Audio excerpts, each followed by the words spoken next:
Hello, আসসালামু আলাইকুম guys, welcome to my YouTube channel. So আশা করি সবাই অনেক ভালো আছেন, আমি অনেক ভালো আছি। সো আমরা কিভাবে মালদ্বীপ থেকে মালয়েশিয়া গেলাম আর আমাদের মালয়েশিয়া যেতে কী কী ডকুমেন্টস লেগেছিল, তো সব কিছু আপনাদের সাথে এই ভিডিওতে শেয়ার করব। আর আমাদের মালয়েশিয়া ইমিগ্রেশনে কী কী জিজ্ঞেস করেছিল, তো সব কিছু থাকবে এই ভিডিওতে। তো গাইস, আমরা সর্বপ্রথম মালদ্বীপ থেকে রওনা দিচ্ছি মালয়েশিয়ার উদ্দেশ্যে। তো আমরা এখন গাড়িতে উঠলাম আমাদের হোটেল থেকে বের হয়ে। তো আমরা এখন যাচ্ছি এয়ারপোর্টের উদ্দেশ্যে। আর আমাদের এয়ারপোর্টে যেতে প্রায় সময় লাগবে 10 থেকে 15 মিনিটের মতো। আর আমাদের এয়ারপোর্টে যাওয়ার পর আমাদের মালদ্বীপ এয়ারপোর্টে কী কী জিজ্ঞেস করে, তো সব কিছু আপনার সাথে শেয়ার করব। আর গাইস দেখুন, মালদ্বীপের কী সুন্দর অপূর্ব সৌন্দর্য। রাস্তার এক পাশে সমুদ্র, আরেক পাশে সিটি।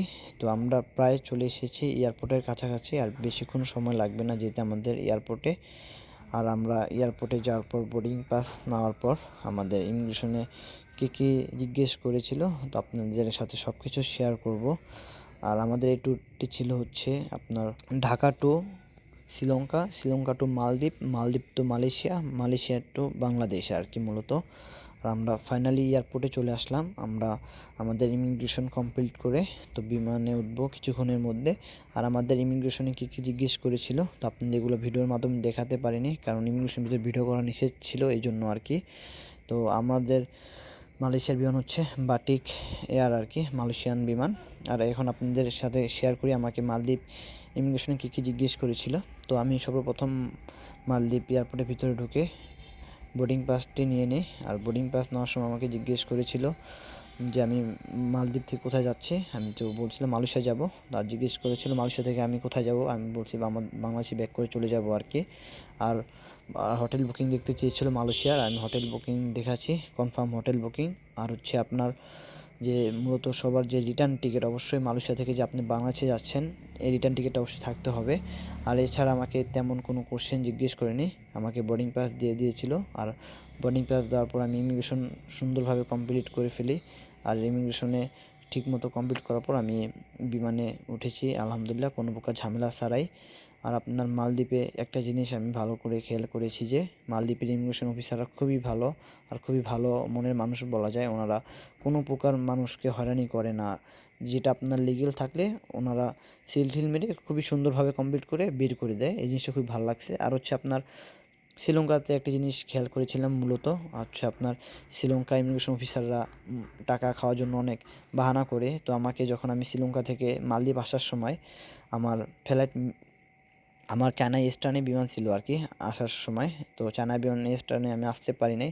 তো ওনারা বলতেছে আমরা মালদ্বীপ গিয়ে থেকে যাব আর কি, তো এই জন্য আমাদের আসতে দেয় নাই। আর আমাদের হোটেল বুকিংও কনফার্ম করা ছিল, তো এই জন্য খুবই দুঃখজনক বিষয়টা ছিল। আর আপনারা অবশ্যই কেউ মালদ্বীপ গেলে বুঝতে পারবেন যে মালদ্বীপে মোটামুটি কতটা সুন্দর আর কতটা গুছানো একটি ছোটোখাটো দেশ, যে আইন শৃঙ্খলা সব দিক থেকে আলহামদুলিল্লাহ অনেক ভালো বলা যায়। সে তুলনায় একটু শ্রীলঙ্কাও সুন্দর, শ্রীলঙ্কাও ভালো দেখতে, বাট শ্রীলঙ্কা ইমিগ্রেশন অফিসারদের ব্যবহারটা একটু অন্যরকম লাগছিল। আর গাইস দ্যাটস ওয়াই আমাদের মোটামুটি বিমান ল্যান্ড করে ফেলেছে অলরেডি মালয়েশিয়ার কুয়ালালামপুর ইন্টারন্যাশনাল এয়ারপোর্টে। আমরা কিছুক্ষণের মধ্যে বিমান থেকে নামবো। আর বিমান থেকে নামার পর আমরা ইমিগ্রেশনের দিকে চলে যাব। আর আমাদের বিমান থেকে নেমে গিয়েছি আমরা আলহামদুলিল্লাহ, ঠিক মতো নেমেছি। আর মালয়েশিয়া এয়ারপোর্টের ভিতরে ভিডিও টোটালি করি নাই, কারণ হচ্ছে আপনার মালয়েশিয়া এয়ারপোর্টে মানে প্রচুর হাট শুনেছিলাম আমি আগে, তো এই জন্য মূলত ভিডিও করি নাই। তো সর্বপ্রথম আমি যখন মালয়েশিয়ার এয়ারপোর্টে নামার পর ইমিগ্রেশন ঢোকার পর আমি একটি সিরিয়ালে দাঁড়িয়েছিলাম, যেখানে আপনার সিল মারবে আর কি পাসপোর্টে। তো ওইখানে দাঁড়ানোর পর কিছুক্ষণের মধ্যে আমার সিরিয়াল আসে। তো আসার পর আমি যখন পাসপোর্টটি শো করার পর আমার পাসপোর্টটি ওনারা নিয়ে যাওয়ার পর আমাকে জিজ্ঞেস করে যে আমি কোথায় থাকবো। তাই আমি বলেছিলাম কুয়ালালামপুর সিটিতে, আমার যেখানে হোটেল বুকিং কনফার্ম ছিল আমি ওইখানে থাকবো। আর জিজ্ঞেস করেছিল কয়দিন থাকবো, আমি বলছিলাম 3 দিন থাকবো আর কি। তো তারপর আমাকে ওনার একটা স্লিপ দিল। তো স্লিপ দেওয়ার পর আমাকে একটা অফিস রুমে পাঠাইলো। অফিস রুমে পাঠানোর পর আমাকে কিছু কোশ্চেন করছে ইম্পর্টেন্ট, তো এইগুলো এখন আপনার সাথে শেয়ার করবো। আমাকে কী কী জিজ্ঞেস করেছিল, তো আমার সিরিয়াল ছিল 22 নাম্বার। তো আমার সাথে আমার এক বড় ভাই ছিল, তো ওনার ছিল হচ্ছে 20 নাম্বার। উনি আমার আগে গেল। তো ওনাকে কিছু কোশ্চেন করেছিল যে আমি দূর থেকে একটু সামান্য শুনতে পেরেছিলাম আর কি। তো ওনাকে জিজ্ঞেস করেছিল উনি কী করে, তো উনি বলছে উনি ব্যবসা করে। তারপর যে উনি কোথায় থাকবে, বলছে এখানে গিয়ে থাকবে আর এখান থেকে চলে যাবে আর কি। রিটার্ন টিকিট, হোটেল বুকিং সব ঠিক মতো দিয়েছিল। তারপর ওনাকে মোটামুটি ছেড়ে দিয়েছে। তারপর হচ্ছে 22 নম্বর যখন আমার সিরিয়াল আসলো, তো তখন আমি যাওয়ার পর আমাকে জিজ্ঞেস করছে আমি কী করি। আমি বলছি স্টুডেন্ট। তো আমাকে স্টুডেন্ট কার্ড দেখাতে বলছে যে আমি কলেজ থেকে ঘুরতে যাই, তো এই পারমিশন দিছে নাকি কলেজ থেকে, তো এটা আমি দেখাইছি। তো এরপর আমাকে তেমন কোনো প্রকার ঝামেলা করে নাই। তারপর জিজ্ঞেস করছে তুমি কয়দিন থাকবা। তো আমি বলেছিলাম আমি অনলি 3 days ভিজিট না মালয়েশিয়া, আমি 3 দিন মালয়েশিয়া ঘুরবো অনলি কুয়ালালামপুর সিটিতে। ও আচ্ছা। তারপর বলছে আমাকে তুমি ঘুরতে যাচ্ছ ওইখানে তোমার কাজিন কিংবা কেউ বেড়াদার, তারপর ফ্রেন্ডস কেউ আছে কি না। আমি বলছি না আমার ওখানে কেউ নাই, আমি শুধু একা ঘুরতে যাচ্ছি। তারপর আমার সাথে যে বড় ভাইটি ঘুরতে গিয়েছিল, তো ওনার কথা জিজ্ঞেস করেছিল উনি কী করে। আমি বলছিলাম she is my cousin, she is businessman. আমি বলছিলাম সে ব্যবসা করে আর কি। তো মোটামুটি আমাদের এই কোশ্চেনগুলো ঠিকমতো দেওয়ার পর আমার পাসপোর্টে ওনার সিল মেরে দেয়। তো আলহামদুলিল্লাহ পাসপোর্টে সিল মারার পর আমি খুবই খুশি হয়ে যাই। তারপর আমি মোটামুটি ইমিগ্রেশন কমপ্লিট করার পর, তো আমি যখন এয়ারপোর্ট থেকে বের হই, বের হওয়ার পর দেখি আমার চাচাতো ভাই আর কি, আপন খুবই অনেক ক্লোজ আমার বড় ভাই। তো উনি আমাকে এয়ারপোর্টে নিতে চলে এসে পড়েছে। আমি দেখি খুবই অবাক। আমি ওনাকে বলিও নাই যে আমি এতটা বাজে আসবো। তো আমি যখন টিকিট কাটি তখন বলছিলাম ভাই আমি যদি মালয়েশিয়া ইমিগ্রেশন কমপ্লিট করতে পারি তারপর আমি তোমাকে কল দিব এসে। তারপর উনি দেখি আমার কল দেওয়ার আগে উনি এয়ারপোর্টে এসে বসে আছে আমার অপেক্ষায়। তো আমরা দুজন যখন বের হই, তো আলহামদুলিল্লাহ ঠিকমতো দুজনেরই কমপ্লিট হয়েছে। আর আমাদের হোটেল বুকিং ছিল হচ্ছে আপনার কুয়ালালামপুর সিটিতে আর কি। আর সিটির মধ্যে আমাদের হোটেল ছিল মালয়েশিয়া কুয়ালালামপুর সিটির আশেপাশে আর কি। তো আমরা আমাদের হোটেলে যাওয়ার কথা ছিল, বাট আমার ভাই, বড় ভাই, উনি আমাকে হোটেল যাইতে দেয় নাই। তো উনি যেখানে কাজ করে আর কি, তো সেখানে নিয়ে চলে এসেছে আমাকে, আর আমি হোটেল যাইতে পারি নাই। তো ওনার রুমে আসছে আর কি। তো ওনার সাথে সারাক্ষণ ছিলাম। তো ওনার সাথে গাড়িতে ঘুরতে গেছি কুয়ালালামপুর সিটি, তারপর কোনো টাউনে, চায়না মার্কেট, মানে যা মোটামুটি টুইন টাওয়ার সবগুলো ওইখান থেকে ঘোরাঘুরি করতে ভাই নিয়ে গেছে। তো এদিক থেকে আমার একটা প্লাস পয়েন্ট হয়েছে যে আমি একটা দেশে কিছু চিনি না, জানি না, সেখানে আমার বড় ভাই আছে, মানে আমার কোনো চিন্তাভাবনা কিছু নাই। উনি আমাকে যেখানে ঘুরতে যাবো বলছে সেখানে নিয়ে গিয়েছে। তো এদিক থেকে আলহামদুলিল্লাহ খুবই ভালো লাগছিল। আর মালয়েশিয়া সিটিতে আসার পর আমার এতটুকু ভালো লাগছে যে মালয়েশিয়া দেশটি খুবই একটি গুছানো গাছানো আর কি, খুবই পরিষ্কার দেশটি, যে কোনো ধুলাবালি একটু কমে দেখছি আমাদের দেশের তুলনায়। আর মালয়েশিয়া দেশের গাড়ি ঘোড়া মানে খুবই শৃঙ্খলা বজায় গাড়ি ঘোড়া সব চলাচল করে আর কি। আর বাংলাদেশে গাড়ি ঘোড়া মানে কোনো শৃঙ্খলা বলতে কিছু নাই আমাদের দেশে।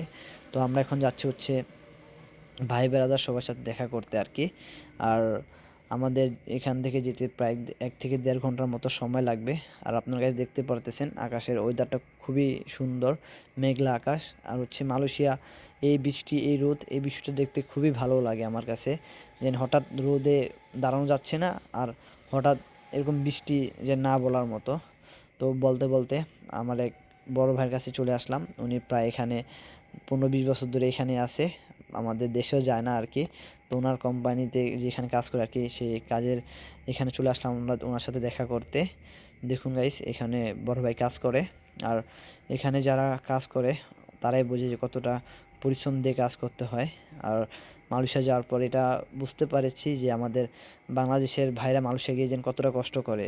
কখন আপনারা যদি যান অবশ্যই এগুলা একটু দেখবেন যে ভাই ব্রাদাররা কিংবা আমাদের কাজিন, মানে যেখানে মানে কাজ করে আর কি, ওইখানে গেলে বুঝতে পারবেন যে ওনারা কতটা পরিশ্রমের কাজ করে আর কি। আর আমরা তো প্রতি মাসে দেশে টাকা পাঠাই, আমরা টাকা দেখলে খুবই খুশি হয়ে যাই।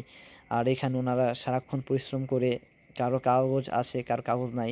তো অবশ্যই যার কাগজ আছে তার জন্য খুবই ভালো, তো কোনো প্রবলেম হয় না। আর যার কাগজ কিছু নেই তার একটু থাকতে প্রবলেম হয়।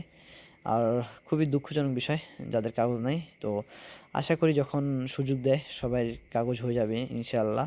তো আমরা একটি রেস্টুরেন্টে চলে আসলাম আর কি। তো খাবার খেতে এখানে মিল উঠিল, অনেক কিছু খাওয়া দাওয়া করলাম। ভাই মিল উঠিল নিচ্ছে, তো ভালোই লাগে। মিলু অনেক ফেভারিট খাবার। আর ছোটোবেলা ভাই যখন মিলু আনতো তখন মিলু খেতাম আর কি। আর খাওয়া দাওয়া করে এই খাবারটার নাম কী জানি ভাই বলছিলাম, সঠিক মনে নেই আর কি। তো খাবারটা খুব সুস্বাদু ছিল, বাট আমি খাইতে পারি নাই, আগে খাওয়া দাওয়া করেছিলাম এই জন্য আর কি। আর দেখুন, তো ওনারা বলছে হাই কী অবস্থা, ভালো আছেন? তো আমি বলতেছি ভালো। তো মালয়েশিয়া যাওয়ার পর দেখবেন প্রায় অনেক বাঙালি লোক আছে, তো দেখলে আপনার অনেক ভালো লাগবে আর কি, যে নিজের দেশের মতো মনে হবে।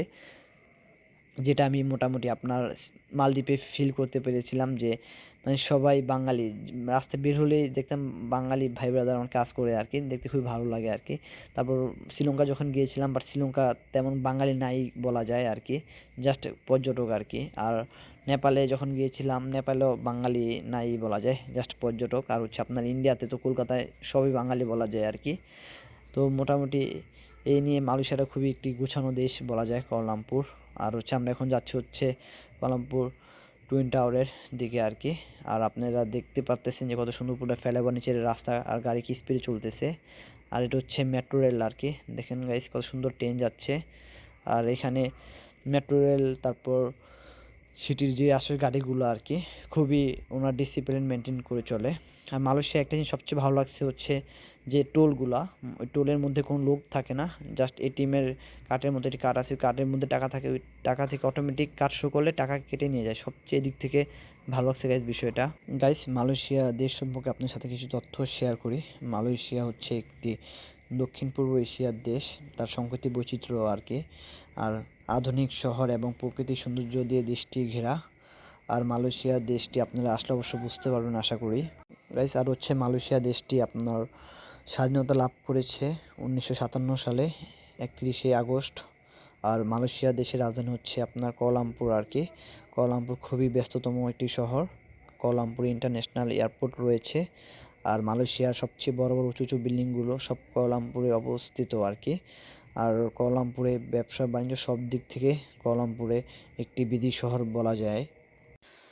আর গাইস আপনারা মালয়েশিয়া যখনই আসেন না কেন, আপনাদের আমি কিছু তথ্য অবশ্যই দিয়ে রাখি, আপনার জন্য সবচেয়ে বেটার হবে।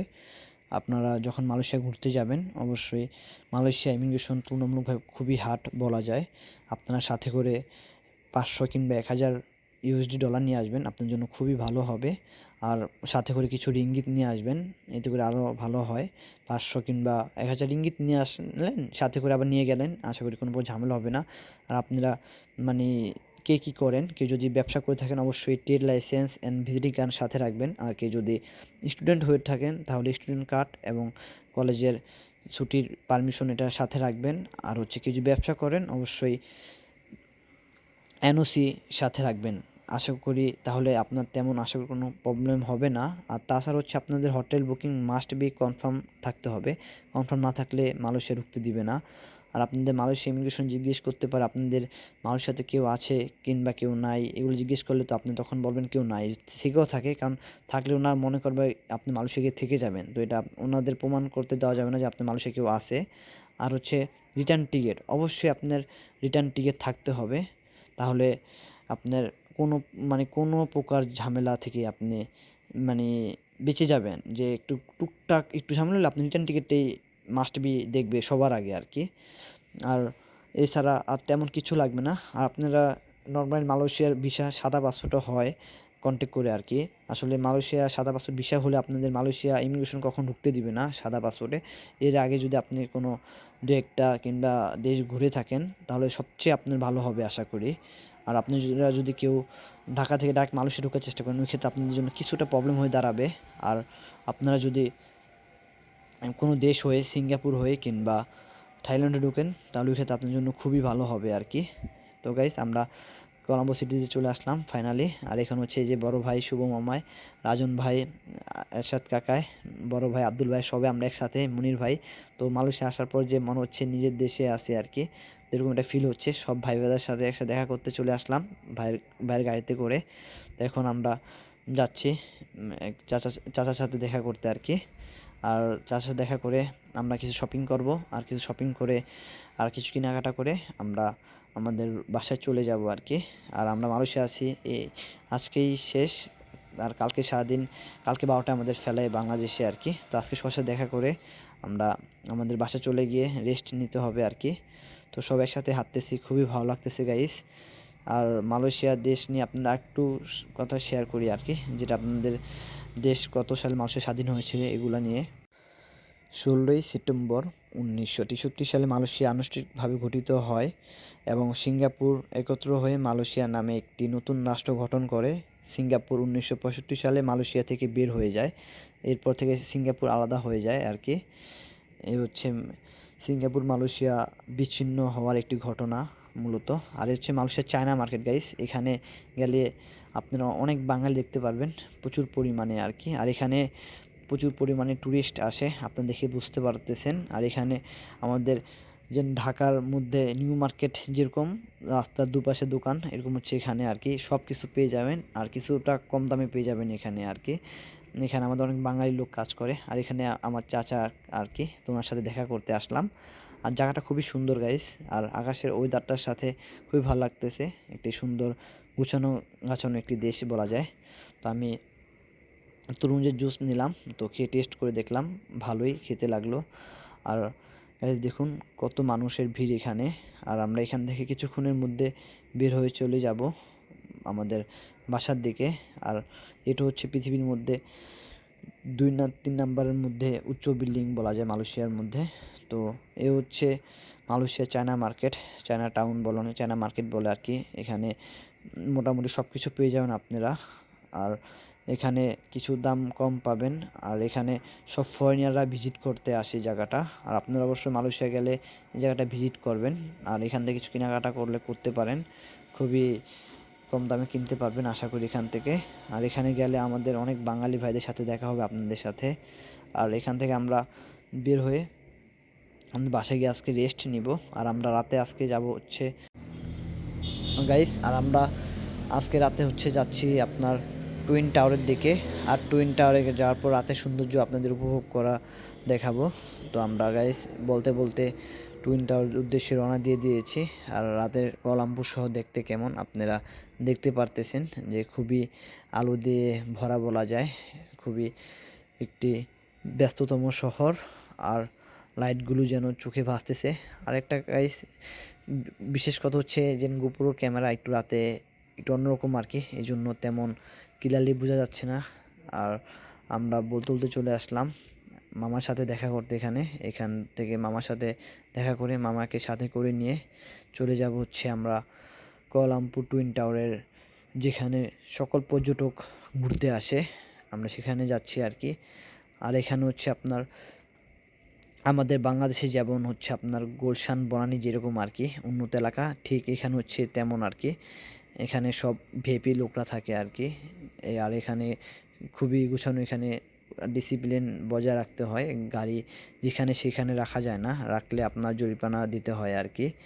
এখানে দেখুন কি সুন্দর জায়গাটা, আর খুবই সুন্দর ভিউ। আর মালয়েশিয়া গাইস গেলে আপনারা সবচেয়ে ভালো হচ্ছে মালয়েশিয়া অনেক মুসলিম রয়েছে, তো এই জন্য সবচেয়ে ভালো লাগে হালাল ফুড খুব সহজেই খেতে পারবেন মালয়েশিয়া যাওয়ার পর আপনারা।